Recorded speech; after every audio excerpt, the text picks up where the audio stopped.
Hi hello friends, the art of cooking ಚಾನಲ್ಗೆ ಸ್ವಾಗತ.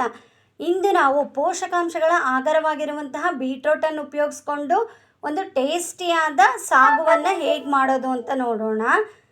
ನಾನಿಲ್ಲಿ 4 ಮೀಡಿಯಮ್ ಗಾತ್ರದ ಬೀಟ್ರೋಟನ್ನು ತೆಗೆದುಕೊಂಡು ಅದರ ಸಿಪ್ಪೆ ತೆಗೆದು ಚೆನ್ನಾಗಿ ಚಿಕ್ಕ ಚಿಕ್ಕ ಹೋಳುಗಳನ್ನಾಗಿ ಹೆಚ್ಚಿಟ್ಕೊಂಡಿದ್ದೀನಿ.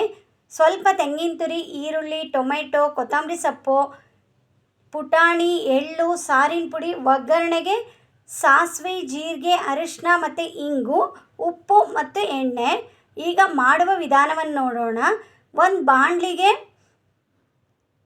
ಎಳ್ಳು, ಪುಟಾಣಿ ಹಾಗೂ ಜೀರಿಗೆಯನ್ನು ಹಾಕ್ಕೊಂಡು ಆದಷ್ಟು ಚಿಕ್ಕ ಉರಿನಲ್ಲೇ ಹುರ್ಕೊಳ್ಳಿ. ನಾನು ಇದಕ್ಕೆ ಖಾರಕ್ಕೆ ಸಾರಿನ ಪುಡಿನೇ ಉಪಯೋಗಿಸಿದ್ದೀನಿ. ಸಾರಿನ ಪುಡಿ ಬದಲಾಗಿ ಸ್ವಲ್ಪ ಜೀರಿಗೆ, ಧನಿಯಾ ಹಾಗೂ ಅಚ್ಕಾರದ ಪೌಡ್ರನ್ನ ಸಹ ಉಪಯೋಗಿಸ್ಕೊಂಡು ಇದೇ ಅಡುಗೆಯನ್ನು ಮಾಡ್ಕೋಬೋದು. ಸಾರಿನ ಪುಡಿಲೇ ಇದೆಲ್ಲದು ಇರೋದ್ರಿಂದ ನಾನು ಸಾರಿನ ಪುಡಿಯನ್ನೇ ಉಪಯೋಗಿಸ್ಕೊಂಡಿದ್ದೀನಿ. ಸಾರಿನ ಪುಡಿ ಲಿಂಕನ್ನು ಡಿಸ್ಕ್ರಿಪ್ಷನ್ ಬಾಕ್ಸ್ನಲ್ಲಿ ಹಾಕಿರ್ತೀನಿ, ಅಲ್ಲಿ ಹೋಗಿ ಚೆಕ್ ಮಾಡ್ಕೋಬೋದು. ನಿಮಗೆ ಗ್ರೇವಿ ಯಾವ ಕನ್ಸಿಸ್ಟೆನ್ಸಿನಲ್ಲಿ ಬೇಕೋ ಅಷ್ಟು ಪ್ರಮಾಣದಲ್ಲಿ ಪುಟಾಣಿ ಮತ್ತು ಎಳ್ಳನ್ನು ಉಪಯೋಗಿಸ್ಕೊಳ್ಳಿ. ನಾವು ಇದನ್ನು ಸಣ್ಣ ಉರಿನಲ್ಲೇ ಹುರಿಯೋದ್ರಿಂದ ಸಾಗು ಟೇಸ್ಟ್ ಸಹ ಚೆನ್ನಾಗಿರುತ್ತೆ. ನಂತರ ಕುಕ್ಕರಿಗೆ 2 ಸ್ಪೂನ್ ಎಣ್ಣೆ ಹಾಕಿ ಸಾಸಿವೆ, ಜೀರಿಗೆ, ಅರಿಶಿನ ಮತ್ತು ಇಂಗನ್ನು ಹಾಕಿ ಒಗ್ಗರಣೆ ಮಾಡ್ಕೊಳ್ಳಿ. ಇಂಗು ಇಷ್ಟ ಇಲ್ಲ ಅನ್ನೋರು ಇಂಗನ್ನು ಸ್ಕಿಪ್ ಮಾಡಿ ಬೆಳ್ಳುಳ್ಳಿ ಸಹ ಉಪಯೋಗಿಸ್ಕೋಬೋದು. ಕೆಲವೊಬ್ಬರಿಗೆ ಬೀಟ್ರೋಟ್ ಅಂದರೆ ಅಷ್ಟು ಇಷ್ಟ ಆಗಲ್ಲ, ಆದರೆ ಅದರಲ್ಲಿರೋ ಪೋಷಕಾಂಶ ತತ್ವಗಳನ್ನು ತಿಳಿದ್ರೆ ಖಂಡಿತ ಬೀಟ್ರೋಟನ್ನು ಉಪಯೋಗಿಸದೇ ಇರಲ್ಲ.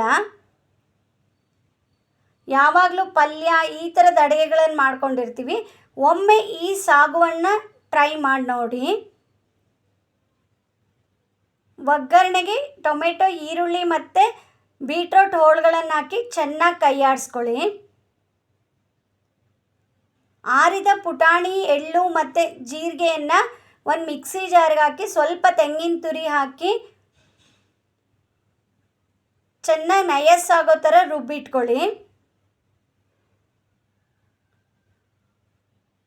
ರಕ್ತಹೀನತೆ ಇರೋರಿಗೆ ಬೀಟ್ರೋಟ್ ಅತ್ಯಂತ ಉತ್ತಮ ತರಕಾರಿ. ಹೋಳುಗಳು ಸ್ವಲ್ಪ ಬೆಂದ ನಂತರ ರುಬ್ಬಿದ ಮಿಶ್ರಣವನ್ನು ಹಾಕಿ ಸ್ವಲ್ಪ ಉಪ್ಪು, ಸಾರಿನ ಪುಡಿ ಹಾಗೂ ಕೊತ್ತಂಬರಿ ಸೊಪ್ಪು ಹಾಕಿ ಮುಚ್ಚಳ ಮುಚ್ಚಿ ಮಿನಿಮಮ್ 2 ವಿಷಲ್ ಮಾಡಿಸ್ಕೊಂಡ್ರೆ ರುಚಿಯಾದ ಬೀಟ್ರೋಟ್ ಸಾಗು ರೆಡಿ. ನೀವು ಸಹ ಈ ರೆಸಿಪಿಯನ್ನು ಮಾಡಿ ಹೇಗಾಯಿತು ಅಂತ ನನಗೆ ಕಮೆಂಟ್ ಮಾಡಿ.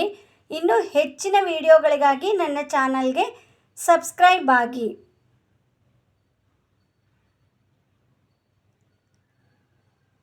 ಇದು ಚಪಾತಿ, ದೋಸೆ, ರೊಟ್ಟಿಗೆ ಸಹ ಚೆನ್ನಾಗಿರುತ್ತೆ.